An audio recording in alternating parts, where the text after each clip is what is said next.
If you're anything like me, you too have a significant part of your brain capacity allocated to remembering all 1000+ Pokémon, whether you like it or not. But when it comes to the more secondary things in the series, we all have our blind spots, and it definitely doesn't help that recent generations have started to omit some moves and abilities as if they never existed. Which brings me to the topic of today: what is the most forgettable move introduced in every Pokémon generation? And of course we start with Gen 1, which obviously started with a grand total of 0 moves, and so had to introduce 165 from scratch, which is the most any Pokémon generation has ever added. Some are among the most memorable moves in the franchise, like Flamethrower, Tackle, Sing, Swords Dance, you name it, but they weren't all created equal, even if many of the moves in this gen are admittedly memorable, simply because of how many games they have appeared in and how many Pokémon have been able to learn them over the years. And that is definitely an interesting factor throughout this entire video. A signature move, a move that now or once upon a time only one Pokémon can learn, is that memorable or forgettable? On one hand, the chance you've ever used a move becomes much less, but on the other hand, being a signature move can help a move become more memorable as a result. So the answer is, it depends. And for Gen 1, a large part of the candidates were signature moves when introduced, but they currently aren't anymore. My only nominee, which has never been a signature move and is therefore, I guess, the most forgettable non-signature move of Gen 1, is Meditate, which increases your attack by 1 stage. Surely I'm not the only one who thought this was the signature move of the Medicham line, right? I mean, it's literally their entire thing, and I don't think I've ever seen another Pokemon use Meditate, but they have always been able to. The Hypno line, Hitmonlee and Mr. Mime all learned Meditate in Gen 1 and have been able to use it all the way until Gen 8 when it was snapped from existence. However, I may have understood what Meditate exactly was, but I still remember it. I know plenty of wild Meditite who have used this move against me, so it's not my winner. Which brings us to the 3 other nominees, all of which were signature moves in Gen 1.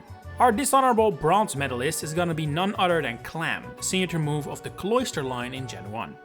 This is an embarrassingly weak water type move, which does damage over time like Fire Spin and Bind do. While those moves were rather solid in Gen 1, and at least quite memorable with how long it took their animations to be done, they have since definitely lost a lot of their oomph, and Clamp was already the least memorable one of the bunch. The only reason I think it is still below the other two is because Clamp Pearl has had it since then, and just like Meditate with Meditite, there is an obvious connection there that helps make this move just a tad more memorable than the top 2. And starting that top 2 is another damaging move, Rolling Kick, which was once the signature move of Hitmonlee before Hitmontop and Marshadow also learned it. Not only are these 3 Pokemon pretty hard to get, Hitmonlee learned so many different kicking moves that this one kinda gets lost in the fray. When I think of Hitmonlee, I think of High Jump Kick or Mega Kick, and if you expand on kicking moves beyond just what's associated with Hitmonlee, I think you'll be saying Low Kick, Blaze Kick, Axe Kick and Double Kick before you ever come to this one. Not to mention that you also have the regular jump kick, so not the high one, which was also a Hitmonlee signature move during Gen 1 and it has since certainly become more memorable than its rolling cousin. But Hitmonlee is not the only Gen 1 Pokemon with multiple signature moves. What would you say Porygon's signature move is? Surely you say Conversion, right? Only in Gen 9 has this lost its signature status, as Kecleon gets it too now, but I still think this is exactly the kind of move that is memorable because only one Pokemon learned it for the longest time. But Sharpen? Who remembers that Sharpen was once another of Porygon's signature moves? It is quite useless, it does the same thing as Meditate, increases attack by 1, and almost as if Game Freak wanted it to be forgettable, the list of Pokemon that has been able to learn it since Gen 1 is like a forgettable Pokemon meetup. We're talking Cryogonal, Carbink, Avalugg. It's not exactly the mascots if you get what I mean. Diancie isn't too bad, but it's still one of the most forgettable mythicals I'd argue, so that doesn't help much in the grand scheme of things. It's a tight call, but for me, Gen 1's most forgettable move is Sharpen. Alright then, on to Gen 2, which introduced roughly half the number of moves that Gen 1 did, 86. And I gotta say, it's a good group. It may not be much, but there is very little that's outright forgettable here, and there are again plenty of moves introduced that we all know, like Ancient Power, Rollout, Outrage, Giga Drain, I could go on. I would bet there are plenty of moves here you would think hail from Gen 1, but are actually from Gen 2. Anyway, you would think that would also make picking a winner much harder than from the first generation, and while I did think that while doing my research, I stumbled upon a move that was genuinely news to me that it ever existed. I at this point narrowed my list down to signature moves like Conversion 2 and Milk Drink, as well as the rather forgettable Heal Bell, but the winner of Gen 2 has to be Spider Web for me. It's not hard to guess what kind of move this is or who would learn it, and I'm not surprised it exists, but I saw it and was genuinely like, I didn't know this was a thing. Back in the day, it was the signature move of the Spinnerack line, of course, with the other spiders Galvantula and Araquanid also learning it before the move was cut in Gen 8 before Spidops could ever get it. These 3 Pokémon and their pre-evolutions are all Pokémon that are super uncommon to be found in the wild, nor are they used by any relevant trainer, so I'm not too surprised I've never encountered this move. It does appear fairly useful though in niche situations. It's essentially the same effect as Mean Look. Which is also kind of the problem because Mean Look is also from Gen 2 and is way more widespread, so Spiderweb is already kinda second choice in its own super niche bubble. That's not a recipe for success, what can I say? But I just know there is one person out there who caught their roaming Entei or Raikou using Spiderweb and never forgot, and they strongly disagree with me right now. Anyway, Gen 3 is up next, which upped the number of new moves again to 121. This is definitely a bit of a weaker bunch compared to Gens 1 and 2, with of course some super memorable ones like Calm Mind, Poison Fang, Fake Out and Hail, but across the board it's certainly a weaker group. Even though I don't think they're outright candidates, moves like Memento, Torment, Crush Claw, Psycho Boost and Aromatherapy are not exactly iconic, and a lot of Gen 3's moves fall into that similar range. Finishing just outside of the podium is Camouflage, saved by the skin of its teeth because of its inclusion in Pokopia, leaving the third place to Doom Desire, Jirachi's signature move. It feels a bit harsh to include here, seeing as its forgettableness is mostly due to how hard to use Jirachi is, but even then I would say that among mythical Pokemon, Doom Desire is definitely one of the least memorable signature moves. Tail Glow was also a signature move in Gen 3 belonging to Volbeat, although since then Manaphy and Xurkitree have also received it, and it's fair to say it's forgettable as hell. It ups special attack by 2 stages, which is good, but yeah, being the signature move of one of the most forgettable Pokemon out there is a hard sell. But still, I think there is one move worse, and the reason why I would say that is because this move is still pretty much just as forgettable, and it isn't even a signature move. Plenty of Pokemon get it.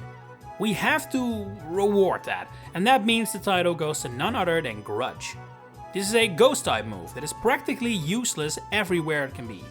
If you use Grudge the same turn your Pokemon is knocked out, the move the opponent used will have all its PP drained, which, I mean, that's not very good. You'll never use it in playthroughs, you won't see it in competitive either, its only purpose could be being used by a trainer or gym leader as an interesting challenge, but I don't think that has happened either. And then you have the fact that a better version of this move was introduced in Gen 2, being Destiny Bond. So yeah, for a move that is relatively widespread and wasn't even cut during the Great Snap of Gen 8, I think it has to feature as Gen 3's winner. Gen 4 has a few moves less than a generation prior, 113 versus 121, but I feel like this group is definitely more memorable. Due to the introduction of online battling and the physical special split, many moves were added to spice things up in that regard, and those have stayed relevant. Think Earth Power as a special equivalent to Earthquake, Zen Headbutt as a solid physical psychic move, Stealth Rock and Trick Room for the competitive scene, etc. This time I really had trouble nailing down the winner, because Gen 4 has honestly a very solid collection of new moves, despite the relatively high number of them. I was tempted to go for one of Vespiquen's signature moves, Attack Order, Defend Order and Heal Order, but while I doubt many people have ever seen them in battle, the fact that it's a trio of signature moves that are all kinda similar is so unique it becomes memorable in its own right. Kinda like how I doubt many people have used Sketch, yet it's so unique you remember it. And so, my winner is a move that, just like Grudge, many Pokemon can learn, yet I wouldn't be able to tell you if I've ever seen it used in battle. Lucky Chant. It's a normal type move that prevents critical hits for 5 turns, which isn't completely useless, but it's definitely not worth wasting a turn on something like that unless you're fighting someone with a very specific tactic. And keeping the move around just for that isn't worth it. Looking at the list of Pokemon that learn it, it is likely you have seen this move pop up over the years at least once, but it was probably a move you instantly clicked Do Not Learn. That still makes it forgettable as hell. On to Gen 5, where the number of new moves dips under 100 again for the first time in a while, with 92 new moves added. And this is certainly another weaker bunch, perhaps even the weakest since Gen 3, if it isn't weaker.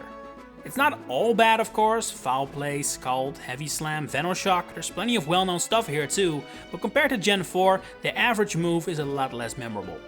Finishing just outside of the top 3 here are names like Automatize, Bestow and Quash, which are already honestly forgettable enough that they could have won in earlier generations, but here we have 3 more that are even more forgettable.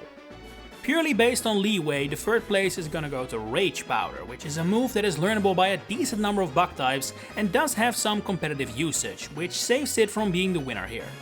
That said, in a normal playthrough you will probably never use this, as it makes the target the center of attention for attacks, which doesn't matter for single battles, which most playthroughs consist of course.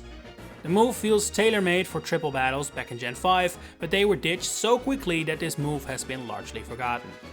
In the second spot we have a move that feels like a signature move, but actually never was, Storm Throw. This was clearly meant to feel like Throw's signature move, but because Pinsir can also learn it from the get-go, it never actually was one. A fighting type move that always hits critical hits, this is definitely one for the camp, a signature move of a super forgettable and rarely used Pokemon that never bodes well. If you know what's even worse, being a signature move of a Pokemon that many people never use, who also has multiple signature moves, another being way more iconic. I'm talking about Searing Shot, which is a fire type move and a signature move of Victini. Yes, it is a signature move, because the one that is actually memorable is V-Create. Searing Shot just exists. It's definitely not a bad move or anything, but it feels incredibly unnecessary to exist, and nothing illustrates that better than the fact the description of the move, which explains what it does and why it's unique, is shared with Lava Bloom. That says it all really. If they can't even be bothered to write unique flavor text for a move, maybe it shouldn't exist. It's not like anyone would miss it. Not a single Pokemon generation introduced as few moves as Gen 6 did, only 63, which makes sense when you consider this gen also introduced the fewest Pokemon. On average though, I would say this gen is better than Gen 5. There are some memorable moves here, like the terrain moves, several iconic signature moves like Water Shuriken and Dragon Ascent, as well as fairy moves of course, like Moonblast, Draining Kiss and Play Rough.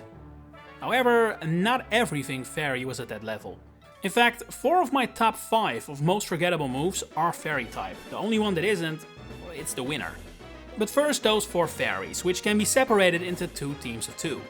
On one hand we have 2 defensive moves, Crafty Shield and Flower Shield. Both of these are meant for double battles, which immediately puts you at a disadvantage, and they're both quite niche too. Crafty Shield protects you and allies against status moves, Flower Shield boosts the defense of grass types. Not terrible, but definitely underwhelming, and most importantly, exactly the kind of moves you can miss even after years of playing Pokemon. The other category consists of 2 signature moves, at least at the time. Aromatic Mist was the signature move of Aromatisse, but has since been spread to a decent chunk of other Pokemon. This too is a move made for double battles, as it raises the special defense of an ally rather than the user itself. I don't have to tell you again why this is bad for memorability, right? And then we have Fairy Lock, the signature move of Klefki. Some signature moves are memorable because of it, this one certainly is not. And it doesn't help that this move again has that mean look spiderweb effect of not allowing Pokemon to flee. I don't know why this needed to be a signature move, to be honest, moves like this already existed way earlier. But I don't think it is the winner, and that is simply due to the fact that one move introduced in Gen 6 is so pointless, yet learned by a decent chunk of Pokemon that we have to acknowledge the screw up that is Magnetic Flux.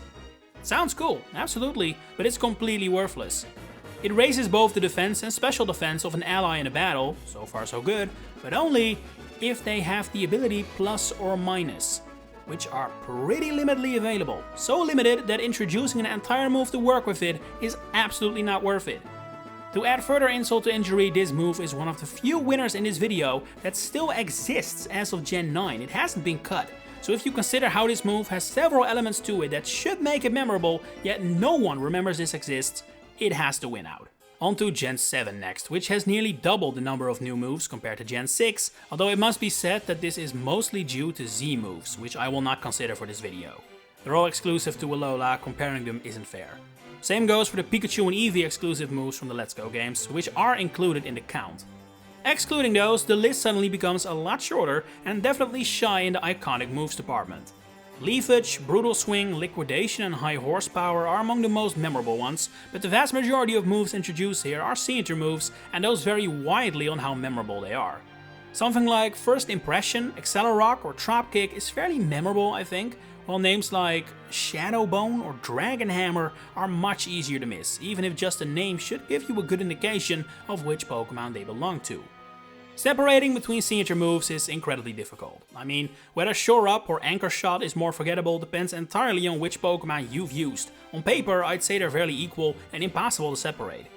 And so, I was initially inclined to ban them outright for Gen 7, in which case the winner would have probably been Spotlight, a pretty limitedly available normal type move that is basically a reverse follow me. You make the target the center of attention. In fact, I was super close to calling this one and moving on to Gen 8, but then I discovered another move that has to win just by looking at the circumstances. Congratulations, the Toxic Fred. Another signature move of Ariados and Spinarak, but this time introduced only 5 generations too late. To this day, only Ariados and Spinarak can use it, not a single other Pokemon, and it is only available in Gen 7 and just now in Pokemon Champions as well. Meaning that unless you used one of the spiders in your playthrough, there is a massive chance you have never ever seen this move being used. I will say though, it is at least pretty good. It poisons and it lowers speed, that's a solid combo, but it's so limitedly available that I cannot do anything else but make it the most forgettable move of Gen 7. Because of the introduction of max moves, Gen 8 has the second largest number of new moves in the entire series, 141, but just like with Z moves, we're not gonna consider those an option to win. Since this is obviously still a relatively new gen, the moves haven't really gotten a chance to return a gazillion times, and so it's hard to really point out super memorable picks here, but I feel like moves like Life Do, Triple Axle and Breaking Swipe have made a good first impression. The vast majority of eligible moves here are signature moves, and some are super memorable, like No Retreat, Vicious Rent, Octolock, and you can't go into a G-Max raid these days without seeing the signature moves of either Zacian or Zamazenta. On the opposite end of the spectrum though, we run into problems.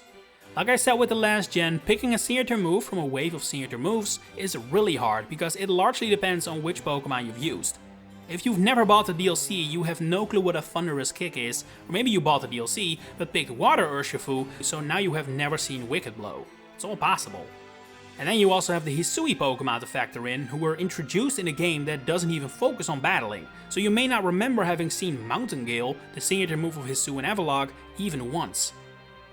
If we restrict ourselves to these signature moves, I would say the winner is probably Take Heart, which is a newly introduced signature move for Manaphy and Fion in Legends Arceus. Who asked for this? They already had a signature move, why give them another? I will say though, it is at least good. It cures status effects and raises both attack and defense at the same time, so you could definitely do worse. And in that light, we have our other candidate, which is actually not a signature move, it's pretty widespread in fact, Misty Explosion. I genuinely didn't know Fairy had received its own Explosion variant, and what makes matters even worse is that it's actually a weaker version of this age-old move. It only hits with the same power as regular Explosion if Misty Terrain is up, otherwise it does less.